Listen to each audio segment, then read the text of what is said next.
What's up, guys? Welcome to B Sports Picks. So yesterday we had another great run, 8-0. I'm sorry, 8-1. So 8 wins, 1 loss yesterday. So that brings our grand total to 27-2 in the last 3 days. We went on a crazy run the other day, 12-0 yesterday, 7-1 the day before that, and then 8-1 yesterday. So it's been amazing the last couple of days. I'm gonna go through a few things. I actually have a lot of things to go through. Let me see what I'm gonna show you guys exactly what I'm gonna go through. So it's gonna be college basketball. There's one game that I really like. There's one that's too close to call, and then there's also 3 plays in basketball that I'm gonna walk through. I think I'm gonna stay away from all the games in the NBA, but I'll walk through why I'm skipping them. What's up, man? Good morning. Thanks for being here. So let me just get through it. I do have, what is this? 1, 2, 3, 4, 5, 6. I already put 6 plays out in the VIP. So the rest of this stuff, whatever comes up, is going to be just extra. I already threw out a bunch of batter props and stuff like that. So let me just get into it. Appreciate you guys being here. Let's do this. So again, 8-1 yesterday, 27-2 in the last three days. I actually gave away 4 games yesterday, and all of them hit. And these were all for free in the video yesterday. So 2 days ago, I gave away 4 free picks, and all 4 of them hit. And then yesterday, I gave away 4 free picks, and all 4 of them hit. So I actually parlayed a couple of them. I didn't take them straight up; they were just too expensive. So A-Rod right here says, I hit a nice 4-leg parlay yesterday with the games that you gave. I took the money line on all 4 teams. So this has been a very steady. If you look at my comments, you'll see that this happens a lot with a lot of people. They just pretty much parlay the best stuff that I'm giving out, and then it's been hitting. So I'm not saying go ahead and do it on a parlay, but it's been hitting. So let me just go through what happened yesterday very quickly, and then I'll walk into, like I said, I'm going to talk about NBA, why I'm staying away. There's only 3 games anyway. Then I'm going to talk about one very strong play that I like, and then I'm going to tell you one very strong game that I'm staying away from and the reason I'm staying away. And then I'm also going to go through, I've never really talked about this since last year because baseball just started, but it's the under RBIs. So those have been hitting as well. So I'm going to show you those. I'm going to go through those actually. So anyways, this is the return on investment this month so far is about a 40% return on investment, 90% hit rate. And the best one for us right now is the NBA parlays. And a lot of these are because we're doing live betting as well. So this is what happened yesterday. The Knicks, I took them at a -5.5 with the Celtics at a -9.5. I actually gave away both of these teams yesterday. The other 2 teams I talked about was the Hawks and the Hornets. So -9 and a -4.5. So basically I bought it back around 10 points, just like I had mentioned, on each one of these. And both of these hit. I did a live bet over here with 2 overs. I did a one hit parlay. I'm sorry, a one hit, what is this called? Just a one hit. So 1 player to get 1 hit. And then I did a correlation bet over here. These have been hitting extremely good for us. We're basically looking at Kalshi market with the line moves. If there's 3 different things that match together, we've been parlaying them together. The other one is the Hawks. I took this one live, and then I took 2 hits. This guy didn't play, so they only paid out for 1, and then another Juan Soto to get 1 hit. So all of those hit. The only one that lost was this one, was the Magic. I took them at a -12.5. They ended up winning by 11. So that's the only one, and we only lost by 2 points. So very close, very good game so far.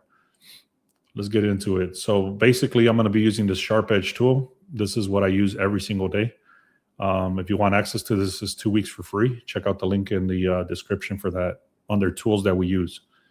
So that's that. Let me go into the SharpEdge Poly Market Tracker. So right here, what it's doing is tracking the top 50 people. They're on Poly Market, and it's telling you right here their average hit rate is 66%. Their top person on there is hitting. He's made 137% of his money back, and then there's currently 297 bets right now. So what I did is I sorted all of these all of these by just to only show me the sports. And I like to do this every morning because I like to see what people are betting on, especially if they're betting $15,000 average bets, $31,000 average bet, $11,000 average bet. Look at these guys' wallet size over here too, 1.4 million, 1.2 million, etc. And it actually tells you what they're betting on. So right here, this is blurred out intentionally. I don't want to give that away just like that. So these are actual traders. These are actual people placing their bets. So right now I want to go to the top rated guy, or not rated, but the win rate, 84%. He's made $6.4 million over here. So let me just get into it real quick. So like, for example, I'm not gonna take this. I'm gonna just take a quick glance. Like I said, I only use this as a reference point. So again, the one thing that I like to look at is his average bet size, which is $123 for this person. So if we go over here and you see the cost basis, that's the same thing as his average cost. So right here is $64, which is less than what he normally bets, $355. And then look at this one. This was March 3rd. Why is that still there? Okay, I got to see why this is still showing for March. So we got to go back and look at that.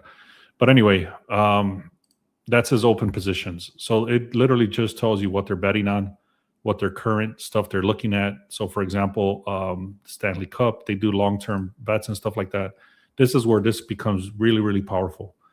Right here, it's literally telling you what the top people, what they all pretty much match. So how can I put this? Let's say I went to Miami the other day, and let's say I was talking to the other cappers, and then we all agree on one certain play. That's called a consensus. Okay, so let's say 5 cappers, they're all going on the same bet, and that's what it tells you here. So for example, for today, there's 3 different cappers going on what is this? That this guy's not going to win. So there's Bayern Munchen. I don't even know how to pronounce that. So this is obviously soccer. So it's saying that these guys right here are not going to win today. So there's a little tag that says today. But these guys go out far too. It says for the season, for this week, etc. So anyways, without me even doing any other research, I can see that 3 of the top people are going against Munchen, whatever that is. I believe it's soccer, pretty sure. So on the other side, what is this saying? So they're also saying on the opposite side, which is Freiburg, is going to go on the +1.5. So they're not only are they saying that this team is not going to win, they're going on the opposite side and say that these guys are going to cover the spread at a +1.5, if that makes sense, and so on. Okay, I'm not going to go through every single one of these, but like look at this one, Real Madrid. So that's definitely something I want to write down and take a look at, because there's 3 strong people that are saying they're going to go with Madrid. Over here, it tells you the amount of money that they're going with and stuff like that. Now, look at this one, Illinois. So 3 of the top people are going with Connecticut Huskies to cover the spread at a +1.5, which is something I don't like to see because I actually like Illinois today. So we'll see how it rolls out. But it's good information to have, good information to look at, okay? Because they're obviously betting a shitload of money. All right, so now let's get into basketball real quick. The Nuggets and the Spurs. The Nuggets actually have a stronger reason to win this game. I'm not saying go with the Nuggets. I don't think I'm going with any NBA today. Let me just read off some stuff here. I'll tell you both teams actually care to win. The reason that the Spurs are trying to win is that they're trying to get the number 1 seed over OKC. And the reason the Nuggets are trying to win, let's see what it says here, 3 seed. So they're trying to get a home court advantage. If they win, if they win consistently, a few more games or whatever it is, they're gonna get a home court advantage. So they definitely want to win this game. And then on the other side, like I said, the Spurs, they want to win also because they want to get 1st seed and home court advantage. So both of these are very strong teams that want to definitely win. So for those reasons, there's a lot of stuff. Look how close this projection score is. The verdict does say to go with the Spurs. It does say to go look at the over. The line is very close to each other, doesn't shift. So they're very, very decent here. I'm not going to touch this game, to be honest. There's just too many contradictions. Even the win probability is too close. There's really nobody that's injured in any of the teams that really affect them. So too many contradictions to call this one.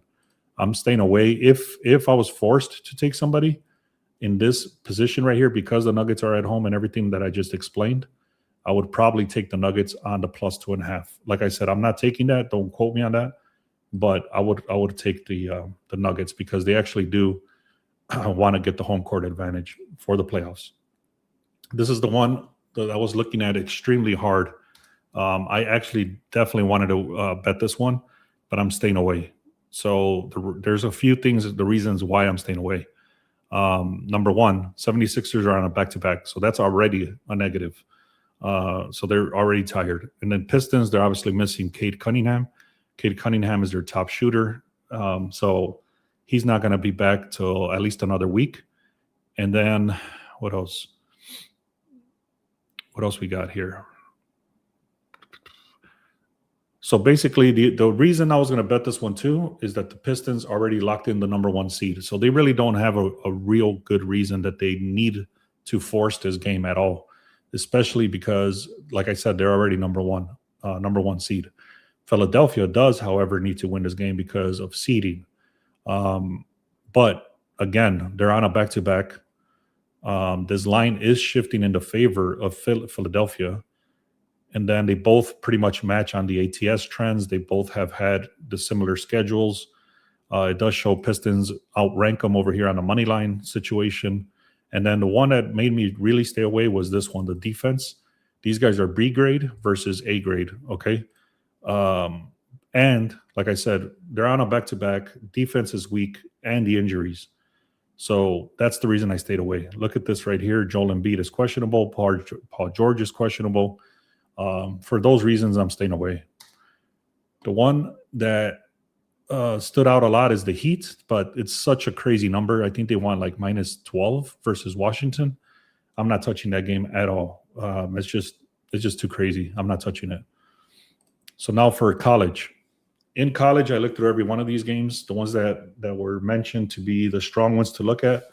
To start this research, I actually ran an analysis here, and you can see I actually ran this analysis, and I'm not going to go through exactly how this works, but basically it tells you that Illinois has an edge, Creighton has an edge, Oklahoma has an edge, and Michigan has an edge. Now you can see right here where it says medium edge, large edge, small, and small. So it is saying that Creighton has a large edge and Illinois has a medium edge. The other two are just small edges. Okay. Let me go back in here. Now, once you know that, I wrote them down. It's Illinois, Creighton, Oklahoma, and Michigan. So out of all the research that I've done, the only two that stood out was Illinois and the Huskies. So Illinois, I went in here, and right here doesn't give me a projection. It's too close to call. But the line is shifting in Illinois' favor. You can see 55% of the bets, 52% of the money. They're literally split down the middle on bets and money percentages, but the line is still shifting very slightly in Illinois' favor. Okay, so over here you go to the expert picks. I'm not going to go through this. You can read it. I'm sorry, I'm not sharing this. Sorry about that. So again, there's no projected score. The line did shift in Illinois' favor. The money is split with the betting percentages split. So this is what I always say is if the money is split, why is the line shifting in their favor? And then we go into the expert insights. I'm not going to go read all this, but there is literally just telling you to go with Illinois. There's five of 5 stars on that one. Points per game is a lot higher. You can see 83 versus 77.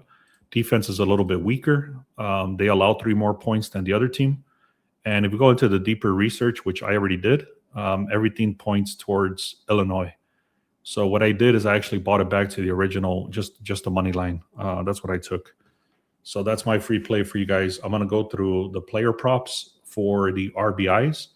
I don't know if anything's going to match. That's stuff that I like, but I'll walk you through exactly how I think of this process. Now, the one that was too close to call was Michigan and Arizona. you can see literally everything is split down the middle, pretty much. 56 for Michigan, 43 for Arizona. This information that I was looking at, it said that Michigan did have a slight edge. The line is shifting in Michigan's favor. You can see it's literally number 1 versus number 2 in the nation. Everything is literally just split down the middle. So I'm not touching this. This is just too close to call. Now the expert insights are saying that Arizona should win this. This, to be honest, man, this is one of the games that I really want to go watch. I want to actually experience watching this game. So I might just go out and watch this game because this is going to be a crazy game. So anyways, take that for what it is. I'm not betting this one. I'm staying away unless I catch something live. If I catch something live that doesn't make sense or whatever, I'm more than likely going to lean towards what is this, Arizona. So we'll see how that goes. All right. So now this right here is going to be the under RBIs. I've already sorted 268 players. And out of those 268, I got a list of 1, 2, 3, 4, 5, 6, 7, 8. I got a list of 8 players. From this list, I still sorted down. Okay, so let me first do the last 5 games because they've only played like 6, 7 games. Actually, let me confirm that. Yeah, this was last season. So he got 2 RBIs at the beginning of the season, the first game. All right. So anyways, last 5, he's got 0. He comes up to bat between 3 and 4 times. So that's not good. I actually like to see this to be around 3 and 4. The other thing with this one is that I like to see that once they get sorted, I only look at the batters that are on the bottom of the batting order. So they have to be batting 7th, 8th, or 9th. Otherwise, they get sorted out.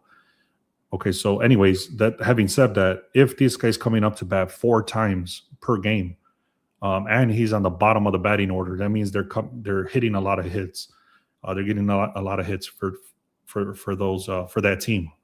So I don't like that already. The other thing I'm looking at here, let's take a look. What else do we see? He's going against this guy here. Key matchups. Hold on. Let's see. Parker Meadows. He's going against D. May. He's got D. May over here. ERA, batting average, slug percentage. He's failed to exceed RBIs. So yeah, this one's looking good. He's been hitting this 100% of the time in the last 5. And like I said, these guys, on top of that, I look at the team totals. I look at the overall totals for the game. All of this is matching. So I'm going to take this one, Parker Meadows, on the under 1 RBI. Next one is Nathan Church. You can see how crazy the difference is already. Well, not really. Let me see. Even in the last 5, he's got 2. I don't like it already. His thing is dipping off right here, but I don't like to see that. Let me go into the next one. Is going to be Connor Norby. Again, he's got 1 RBI. Just, what was this, yesterday or 2 days ago? I don't like that. Let's go to the next one. Last 5, he's actually got, let's see. This was last year, and then March 25th, which was the beginning of the season. First game, he's got 2 RBIs. So I don't like that. He does come up to bat 4 times pretty much every game. So I'm not touching that. Let's go to the next one. Chandler Simpson. I can't believe this guy's on this list. That's crazy. Chandler Simpson, he must have fell off big time because I always used to go with him to get 1 hits last season or 2 seasons ago. And now he's just, I guess, not getting any hits. You can see this graph is crazy. He comes up to bat between 5 times, 4 times. So what must have happened here? I'm not going to go into the crazy details, but what I think happened is that this guy was at the top of the batting order and he sucked, and then they put him to the bottom of the batting order, or either he's slightly injured or something crazy like that. That's why you see this. He comes up to bat a lot over here, and then it dips off over here. So I don't like to see that. I'm not going to do that. He comes up to bat a lot. We got Victor Scott over here. This guy was hitting for us last year a lot. This was one of the top guys that got us a lot of money for under RBIs. So here we go, 3 to 4 times at bat. This guy's a, let's see, he's going against Flaherty. Flaherty, is 4.6 ERA, which is great. So where this guy tends to throw, this guy doesn't tend to hit, which is amazing. Okay. So I'm not going to get into these other details, but I also look at these heat maps. It tells you where this guy throws and this guy hits, and it looks good. It's saying that this guy doesn't get hits in that area wherever the other guy pitches. So I do like this one. I'm going to take this one, Victor Scott, and the other one was Parker Metals, I believe. Let me see. Parker Metals, yep. All right, we got two more to go through.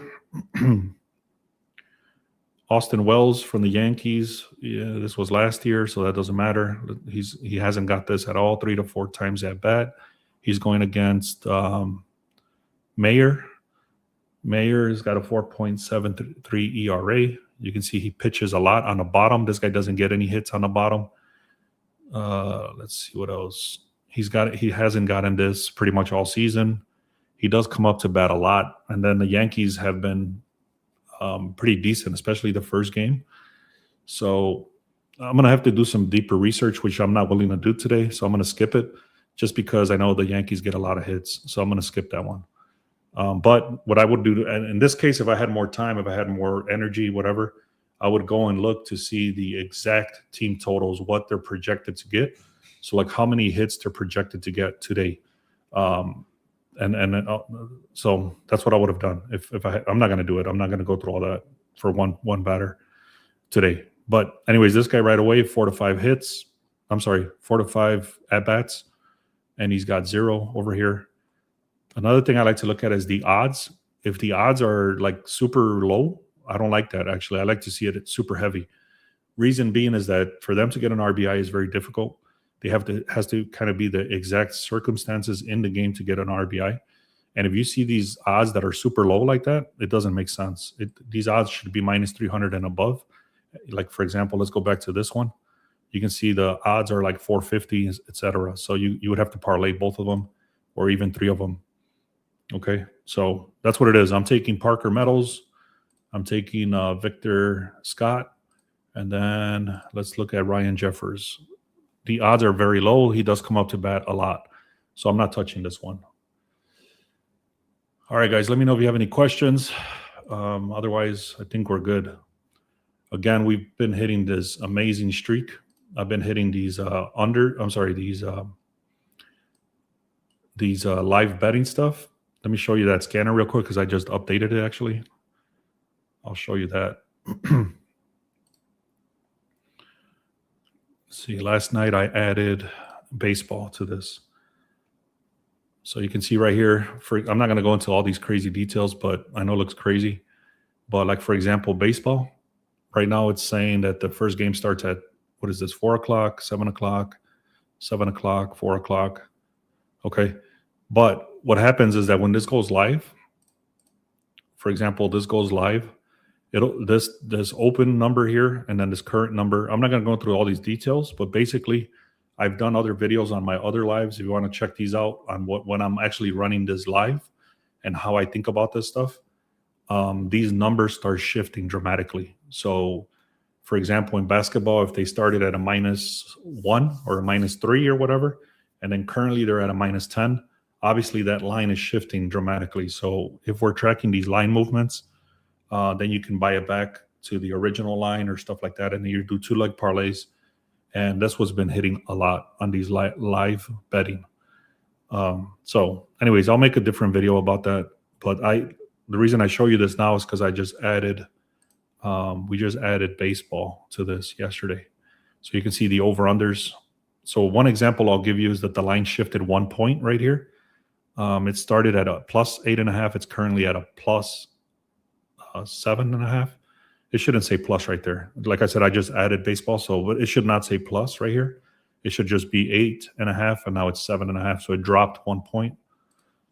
And then over here, you can see the Brewers. The Brewers shifted 3 points. So what it's saying here is they started as underdogs, and they're currently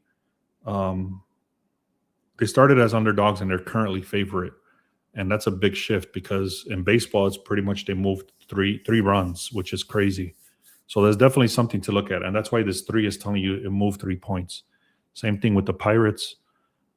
Same thing with the Brewers. Brewers actually came up for me on a different. Oh no, it wasn't them. It was Mariners.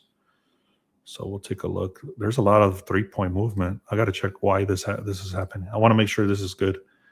Like I said, I just added it, so we'll see. But for right now, I want to tag these, and then when the games go live, if that Brewers starts scoring, then that line shifts, and then you go to buy it back to the original number and stuff like that, parlay it with something else, and that's when this has been hitting crazy. So anyways, I hope you guys understand that. All right, guys, we're at 40. For some reason, we're stuck at 4,600 subscribers. It's cool. You know, it took a long time to get here, but I want to get to 5,000. If you haven't done so, make sure to subscribe. Also, check out the free picks, the VIP picks, and the Discord. There's a link in there that says Discord plus live if you want these live betting opportunities that have been hitting dramatic for us. All right, guys. Thank you so much. Appreciate you all. Let's have a great day.